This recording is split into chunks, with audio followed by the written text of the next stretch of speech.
Okay, good afternoon, everybody. My name is Ben Aggarwal. I'm currently an undergraduate student at Elon University in North Carolina, and the presentation that I'm doing is about finding peace and justice after surviving a school shooting, and this is my firsthand experience.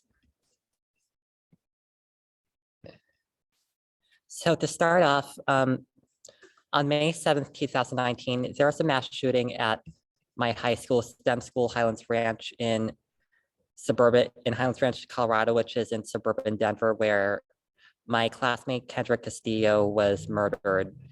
And this presentation will examine different aspects about conflict and strife that leads to these kinds of situations and how it can affect our day-to-day relationships, even if we're not directly involved, and how it affects our journey into finding peace in this world. And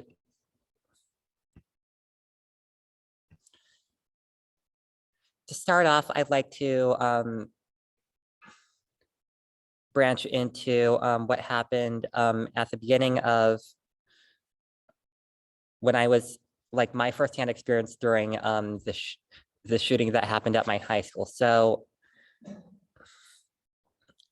right after I came home following the school shooting at my high school, I wrote this message, and I'm going to read it to all of you.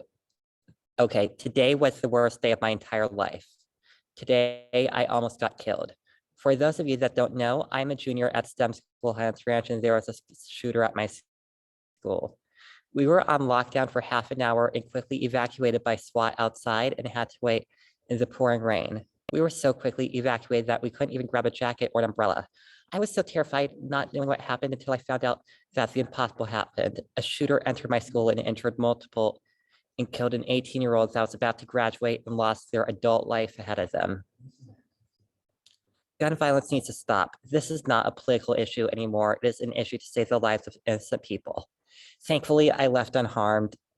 I could have been murdered, as well as many other students ranging from kindergarten to 12th grade. This needs to stop. Okay, so going back to the present, I began to recollect about what I experienced during that time. So I wrote this on Facebook hours after I came home after the shooting, still processing what happened earlier that day. The day was May 7th, 2019. It began as a normal school day as my dad rushed me through the highway C-470 that bounced around Denver to get me to school. I ran through the polished concrete courts of my school into my financial literacy class and barely made it on time. My financial literacy teacher was pretty laid back and let us do whatever during the period, having replaced our previous teacher that unexpectedly left. She was fun to talk to and be around, having recently came back to the United States after teaching at an international school in Shanghai.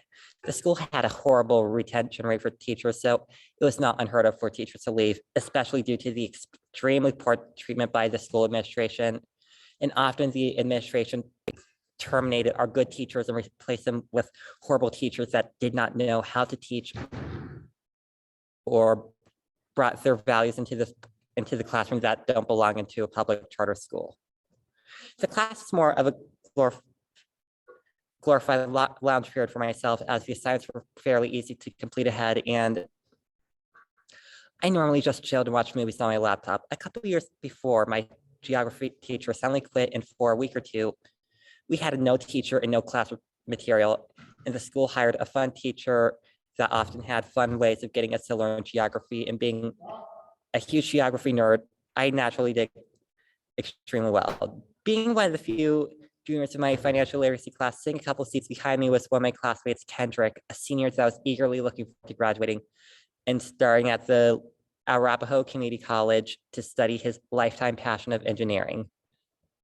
I saw him at the time as a class clown, often making practical jokes in my study hall or causing trouble, but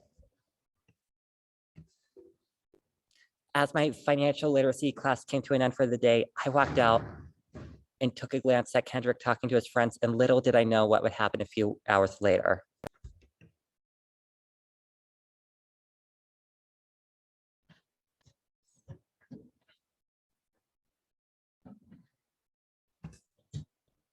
So going into the time when the shooting occurred, a few weeks before the shooting happened at my school, school was canceled for the day due to another shooting threat at another school that didn't materialize when a woman named Syl Pace came to Colorado from Florida with the desire to reenact the Columbine shooting near its Silver Jubilee, and she later ended her own life after being hunted down by the FBI. Due to that reason, when the shooting occurred, I originally suspected it was a drill when a woman yelled, "Attention all students, this is a lockdown. This is a lockdown," on the intercom. Thankfully, I just came back from the bathroom to my transportation technology class that poured me out right before the lockdown was announced. After the announcement, my teacher turned off the lights and an automated message played over and over again saying, "Attention please, lockdown, blocks light out of sight." At the time, I didn't have my phone, so I had no clue what was going on, and I thought it was a drill. But as the lockdown went on longer, I suspected something was serious and began to sneak over and hide behind a supply shelf that had a bunch of Lego robots, and I began to hide under my jackets. As something fell on me and injured my face, probably one of the Lego robots, I started praying repeatedly that I would make it out alive. I heard sounds of gunshots and teachers screaming in the adjacent classrooms.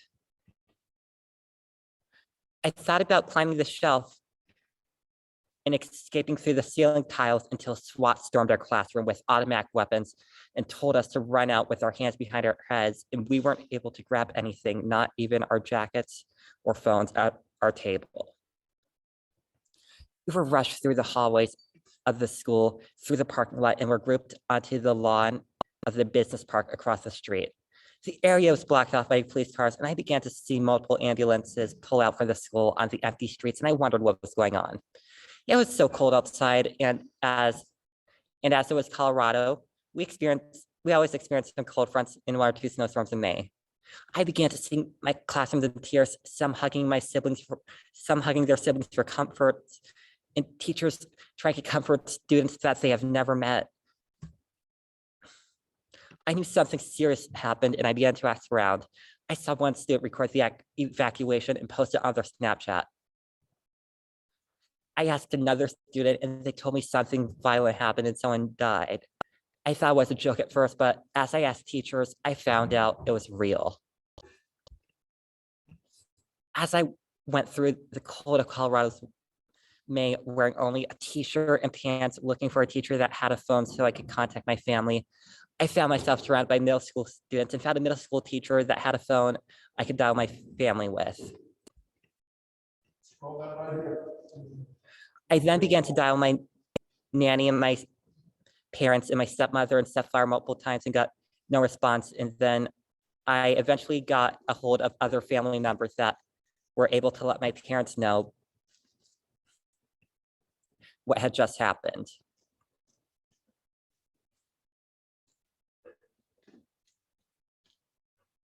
I eventually was able to reach my grandfather and told him that I was okay and told him to let my dad and my family know as well. He didn't know what happened when I called and thankfully let my grandmother and my dad know, and they were relieved to find out I was safe. And when I called my mom, I told her I was okay, but she had no idea what was going on as she was in Disney World with my sister and stepfather and wasn't looking at her phone. I tried my dad again, and he was relieved to hear my voice and know that I was okay. He said the minutes didn't know if I was dead or alive were the scariest in his life. He said my stepmother was trying to fight the police officers to come get me, but wasn't able to, as she was a stay-at-home mom at the time at her home in the nearby suburb of Greenwood Village. She was able to get there quicker, and my dad had to rush there from downtown Denver through traffic. As time on, it became colder, so we were able to go to one of the adjacent office buildings where we were crammed like sardines. Eventually, after waiting, we were told to walk outside. It was raining, so I stole one of the magazines from our one of the businesses to try and protect myself from the rain as my umbrella was inside the school. I saw public school buses, which we normally didn't have access to being a charter school, and buses from RTD, the public transportation group from the Denver area, ferrying students to the local recreation center, Northridge Rec Center, that was just down the street from my school.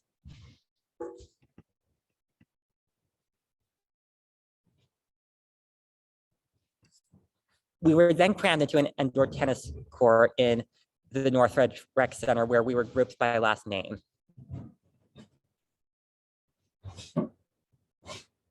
And as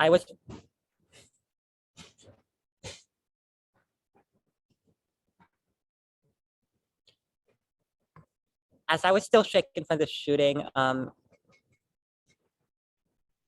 my dad had to park over 2 miles away from the school. And we had to walk over there in the freezing rain.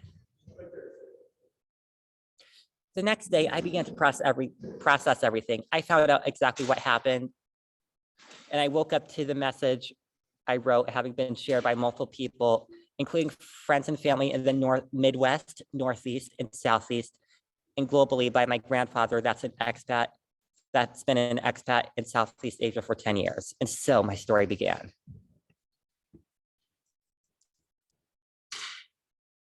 So then we're going to go, where do we go from here?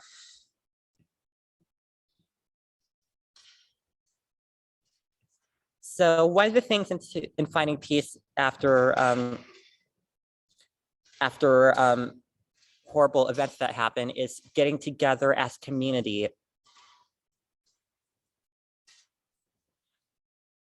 And a few days following the shooting, one of the local Methodist congregations in Highlands Ranch, St. Andrew United Methodist Church, held an interfaith vigil where we all came together one evening. I began to feel emotions of loss and relief as we came to light candles in remembrance, and I truly began to process what was going on. I wondered why the media was more focused on covering the perpetrators rather than remembering my classmate that sacrificed his own life so nobody else would die. I began to feel gratitude that he gave my life and felt thankful that I was able to see my other classmates throughout the service. Although I didn't particularly fit in at my school, being a trendy, extroverted kid from the Northeast among primarily local geeky kids from Colorado, I began to feel a sense of kinship with those around me, whether I love them or hate them, as we all came together to feel each other's presence.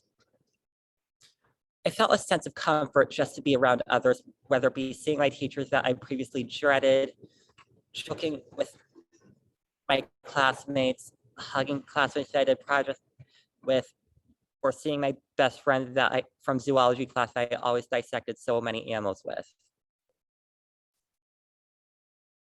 And eventually, as we came together as kinship for a community, one of the local churches gave out free t-shirts with the message #StemStrong to students, staff, and families.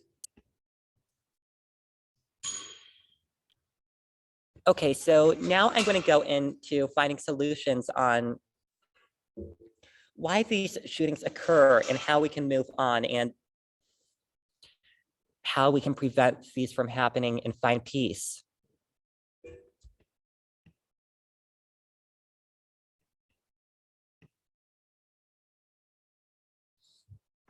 So a lot of people think that finding solutions to school shootings starts on a political level, but oftentimes this isn't the case. And oftentimes politicizing school shootings does the opposite. So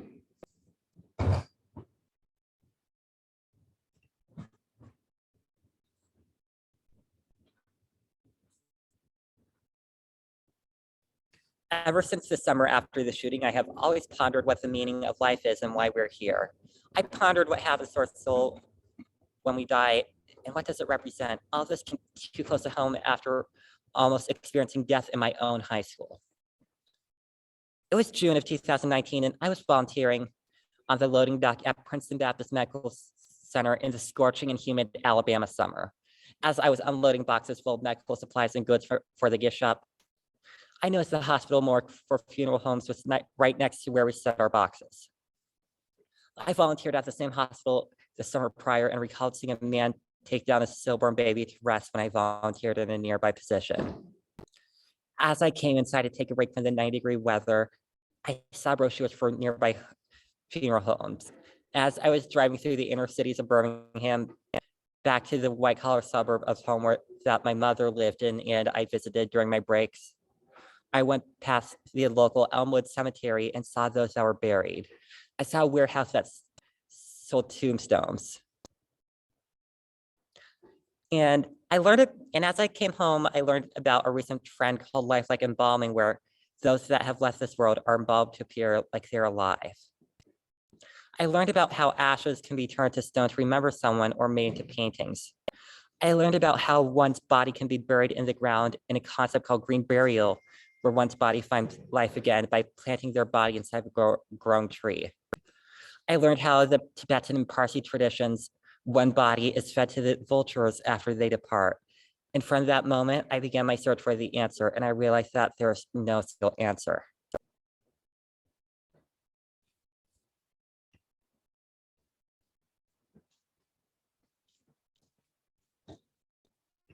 I reflected on others in my life that have lost loved ones, and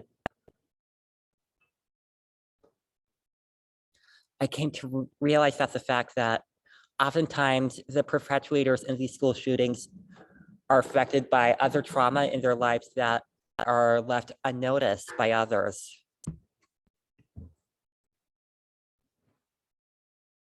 Or a sense of loss.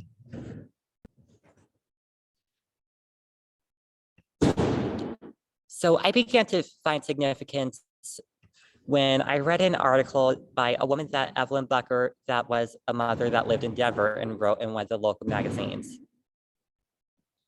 She pondered upon the anxiety and fears after her children's schools were put on a secure perimeter due to the shooting at my high school.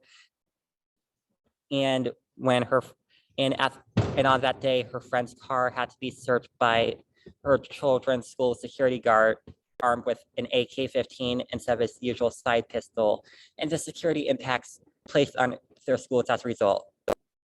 She describes coming home later that day and seeing the scene that happened at my high school, going to a service at her synagogue where the mourner's Kaddish, a traditional Jewish hymn that is said at all Jewish services to remember the departed, was recited, and how her husband spoke about remembering those that had their lives taken from a similar incident at the Tree of Life synagogue only half a year prior.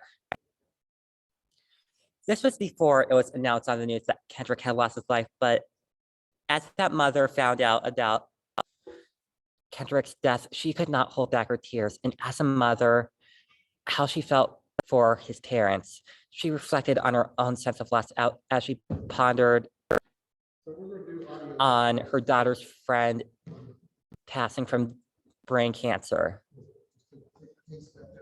And then she invoked her maternal instincts that is present to protect her children, which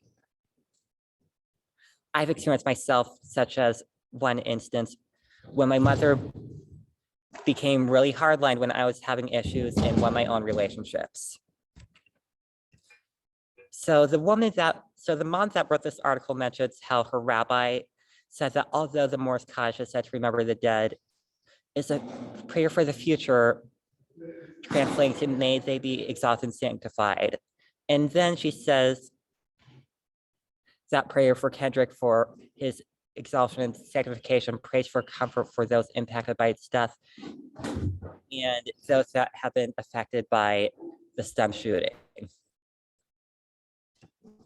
And although I'm not Jewish myself, I began to ponder on this article that I read. I began to ponder further how it would affect healing from these school shootings. Like, oftentimes we don't focus on the future when we pay attention to what's been going on. And oftentimes we pay attention to what happened in the past, like, for example, the shooting.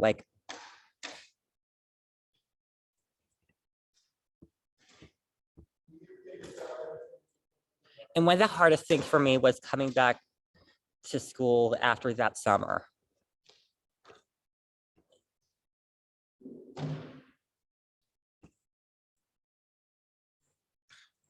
I began to ponder how in a small Himalayan country called Bhutan, there's a concept called gross national happiness. I began to wonder, why does the society focus more on their happiness than their gross domestic product? I came to realize that our schools are faced with high pressure environments. Like, people are too focused on getting the best score on their exams or their SATs or their finals. And one of the things that needs to be examined in this situation is re-examining, how do we approach education? Like, how do we approach learning? How do we approach going to school 5 days a week and not being so stressed to the point that you would want to hurt others, like the two school shooters in this situation? So one of the things that I thought about is that it's about how throughout high school and college, I've been placed into super high stress situations with my academics. I began to realize that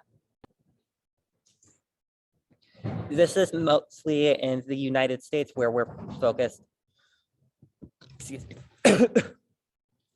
on these kinds of situations where students are placed into studying until burnout. Like, the only other countries that are known for having this situation are China and South Korea. And I began to examine like how the European system of education approaches education differently. Like, for example, in many countries in Scandinavia and the Netherlands, students come home with no homework. And even then, they reapproach their teaching styles so students wouldn't be able to be put into like the stress that they would go through 5 days a week. Like, this is when the underlying causes of the school shootings, besides a trauma that the school shooters have occurred. Like, for example, let's examine the cause of the shooting that occurred at my school. So there are two school shooters. One of them experienced a toxic childhood with a father that was a drug coyote and even murdered multiple people to smuggle drugs across the border. So in his situation, that was caused by trauma. But the other school shooter, he grew up in a white collar suburb and had everything given to him. But what he faced in that situation was burnout and bullying. And he became so distressed that from what the school put him through, that he decided to hurt others because of that situation. So when we would look into those situations, we would consider that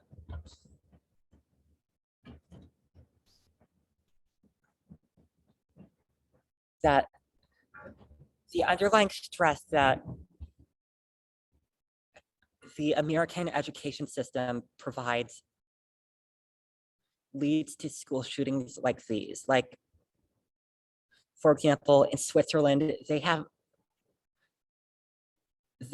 a school system in their public schools that discourages stress and actually cares about students' mental health. Like, Switzerland has like even more gun liberties than the US, but like experiences less than one school shooting per year, while the United States experiences dozens. And then what we could consider in this situation is that putting students in these high stress situations, having students study a day and night for their SATs, having to go until 4 a.m. to study for their finals just so they could get into the top schools they wanted to. This all puts students on edge.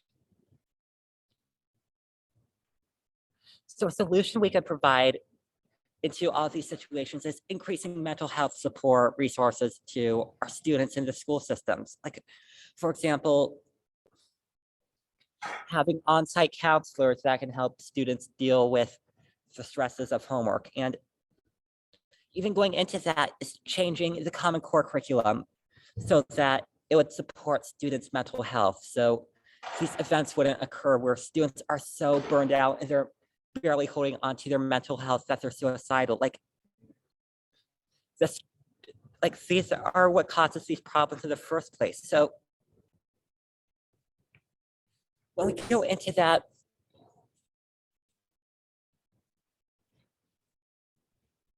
we need to realize that oftentimes this problem doesn't always focus on, the students' home environments or gun laws. Like it often has to deal with like the hostile school environments that the students have been put in. Like I've even experienced myself, like I never wanted to go to that high school, and like I kept asking my parents to transfer out of that high school, and until the point it was too late when one of my classmates died. And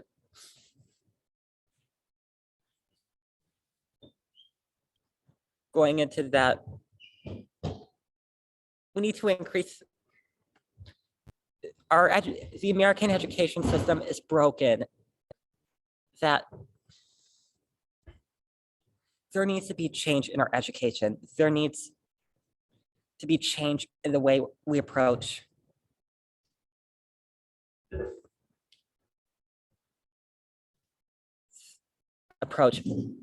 handling students that are distressed. Like we need to change all of this so we can find peace in our communities. Like otherwise, students will be so distressed that it leads to the opposite of peace. And going into that, we need to think about how we can handle these as a community rather than focusing on the individual. We need to focus on how we can find change, how we can make sure everyone is being cared for. How can we make sure that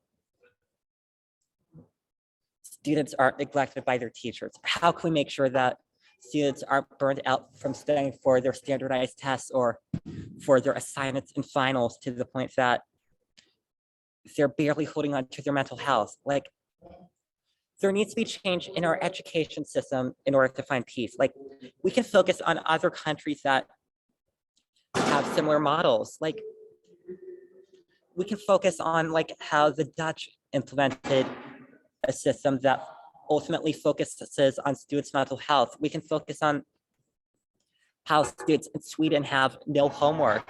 We can focus on how Finland eliminated standardized tests for their students. Like ultimately,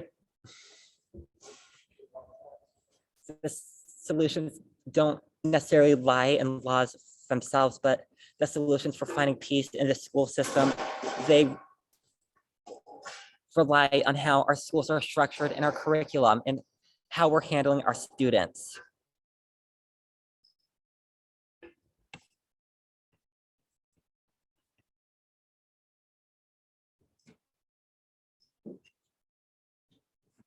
And to conclude this, like I'd like to mention that oftentimes that the United States is the only country in the Western world where from 2009 to 2018 experienced triple number digits of school shootings. Like the United States experienced from 2009 to 2018, 96 times as many school shootings as in Afghanistan, which is in the middle of an ongoing bloody civil war. Or even China, which has the largest population in the world, and they only experience one school shooting.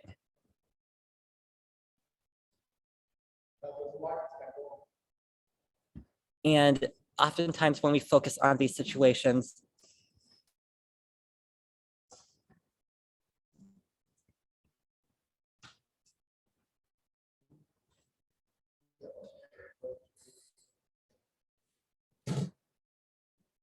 Like we need to focus on the educational systems itself. Like that is where we can find peace, not through laws or politicization, but through that itself. Okay, so I'd like to use the rest of the time for Q&A, so feel free to ask any questions that you might have.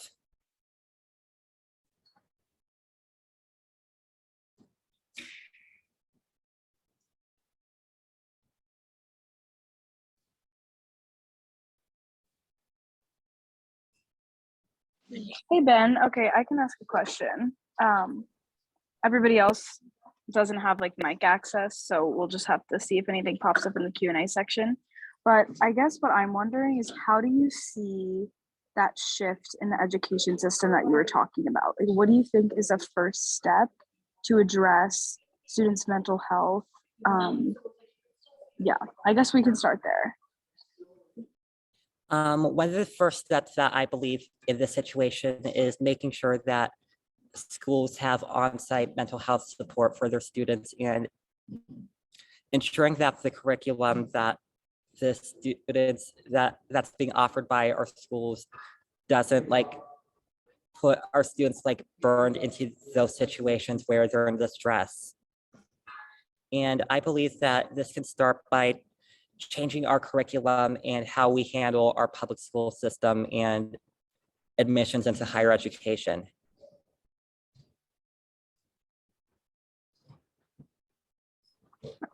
Do you see that same thing applying in private school?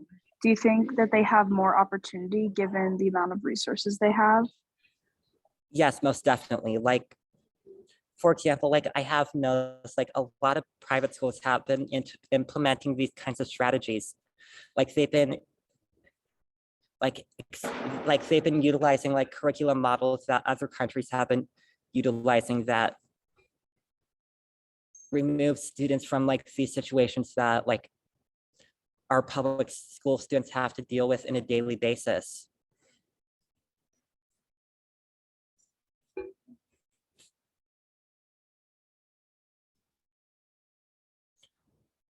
Like, for example, even in the public school system, like they've been experiencing with charter schools, which have like experimental curriculums that haven't, so it can focus on students' mental health and well-being and making sure that students are there to learn and focus and grow rather than being stressed out to the point that it encourages distress.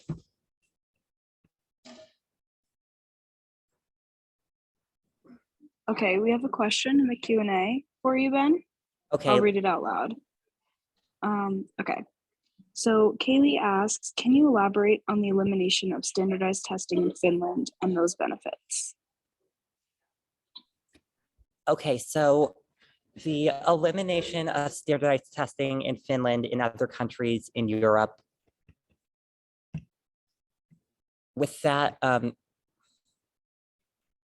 benefit is that it relieves a lot of the stress that students have been put into an everyday basis that causes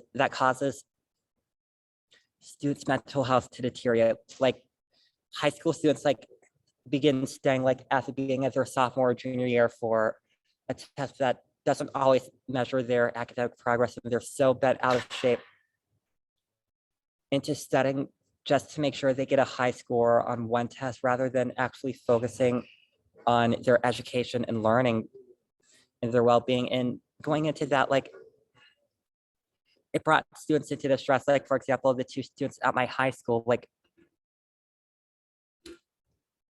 it got to the point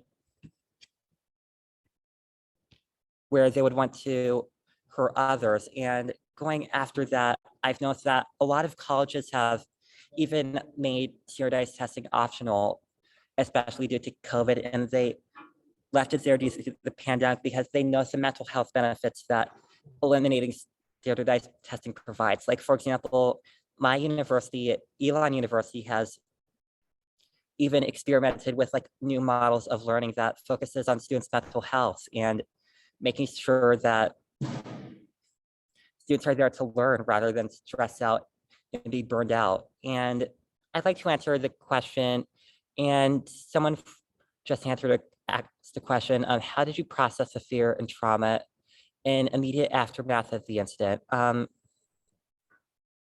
It took me a while to realize the depth of what actually happened. Like, it took me a couple of days to process.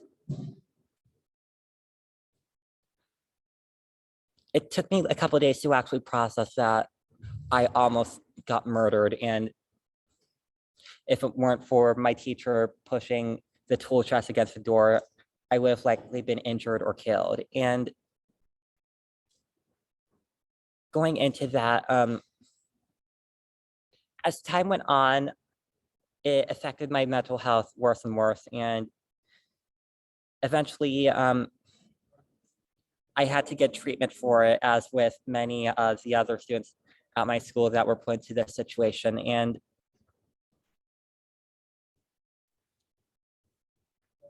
to answer the question that Nicole has posted, do you have aspirations to be an active participant to help make those changes back within the Denver area? If so, how? So currently, I'm trying to focus on my mental health and getting through my education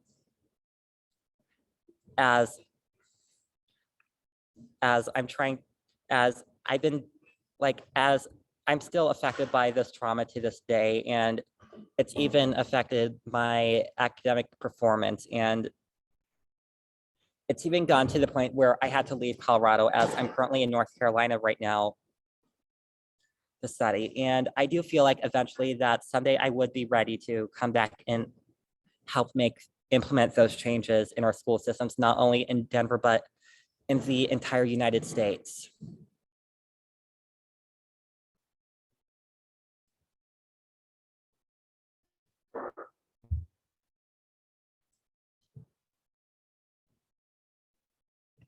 Okay.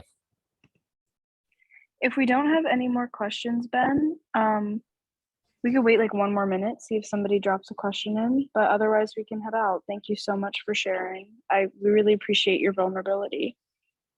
Thank you so much for inviting me. Yeah, you're so welcome. I don't think we're gonna get another question, but thank you guys for your participation. And take care of yourself, please, Ben. Thank you. All right. Bye, everybody. Bye.